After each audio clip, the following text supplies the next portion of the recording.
பச்சை தேயிலை கொழுந்து உற்பத்தி 50% வீழ்ச்சி. கடுமையான வறட்சி மற்றும் உரப்பற்றாக்குறையால் பச்சை தேயிலை கொழுந்து உற்பத்தி 50% வீழ்ச்சியடைந்துள்ளதாக தேசிய தேயிலை தோட்ட உரிமையாளர்கள் சங்கம் தெரிவித்துள்ளது. இதனால் தேயிலை தூள் உற்பத்தியும் பாதியாக குறைந்துள்ளதுடன் மாதாந்திர ஏற்றுமதி வருவாயில் சுமார் 50 மில்லியன் அமெரிக்க டாலர் இழப்பு ஏற்படும் அபாயம் ஏற்பட்டுள்ளது. இந்த நிலை தொடர்ந்தால் நாட்டின் அந்நிய செலவாணி வருவாயில் சுமார் 40% பாதிப்பு ஏற்படக்கூடும் என எச்சரிக்கப்பட்டுள்ளது. 4 மாவட்டங்களுக்கு மண் சரிவு எச்சரிக்கை.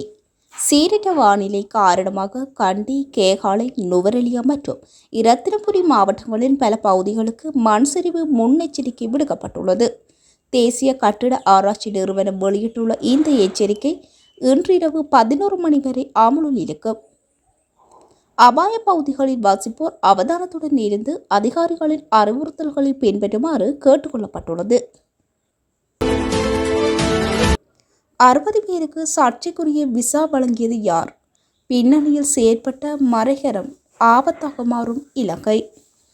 விசா பிரச்சினையால் குடிவரவு திணைக்களம் பொறுப்பேற்றிருந்த 60 சீன பிரஜைகளின் கடவுச்சீட்டுகள் மீண்டும் அவசரமாக விடுவிக்கப்பட்டமை குறித்து அரசாங்கம் விசாரணை ஆரம்பித்துள்ளது. 1 மாத வணிக விசா மட்டுமே இருந்த நிலையில் அவர்களுக்கு அவசரமாக வதிவிட விசா வழங்கப்பட்டமை சந்தேகத்தை ஏற்படுத்தியுள்ளது.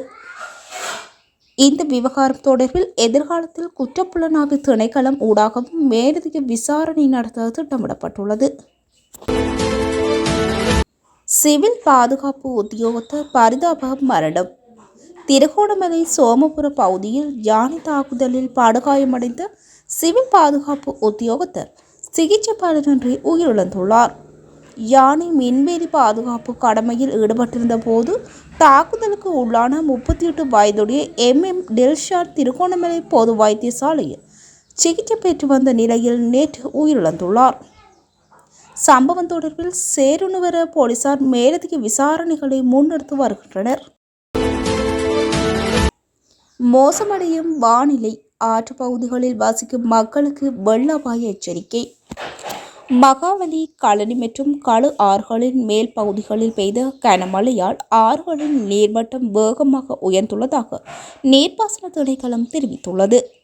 நாவலப்பிட்டிய பேராதனிய இடையிலான மகாவலி ஆற்றங்கரை பகுதிகளுக்கு வெள்ள எச்சரிக்கை விடுக்கப்பட்டுள்ளதுடன் தாழ்வான பகுதிகளில் நீரில் மூழ்கும் அபாயம் இருப்பதாகவும் எச்சரிக்கப்பட்டுள்ளது. எனினும் கலா ஓயா மற்றும் அத்தனகல ஓயா பகுதிகளில் தற்போது வெள்ள அபாயம் இல்லை என அதிகாரிகள் தெரிவித்துள்ளனர். நாட்டிற்குள் இறக்குமதி செய்யப்பட்டுள்ள பல கோடி மதிப்புள்ள வாகனங்கள் வெளியான புதிய தகவல். இந்த ஆண்டின் முதல் 6 மாதங்களில் 1.254 பில்லியன் அமெரிக்க டாலர் மதிப்பிலான வாகனங்கள் இலங்கைக்கு இறக்குமதி செய்யப்பட்டுள்ளதாக மத்திய வங்கி தெரிவித்துள்ளது. கடந்த ஆண்டின் இதே காலத்துடன் ஒப்பிடுகையில் வாகன இறக்குமதி செலவு 318 மில்லியன் அமெரிக்க டாலர் குறைந்துள்ளது. அதேவேளை ஜூன் மாத வாகன இறக்குமதி செலவு மே மாதத்தை விட 27.1 குறைந்திருந்தாலும் கடந்த ஆண்டு ஜூன் மாதத்தை விட அதிகமாக பதிவாகியுள்ளது. இத்துடன் CMNCயின் மதிய நேர செய்திகள் முடிவடைகின்றன. மீண்டும் இரவு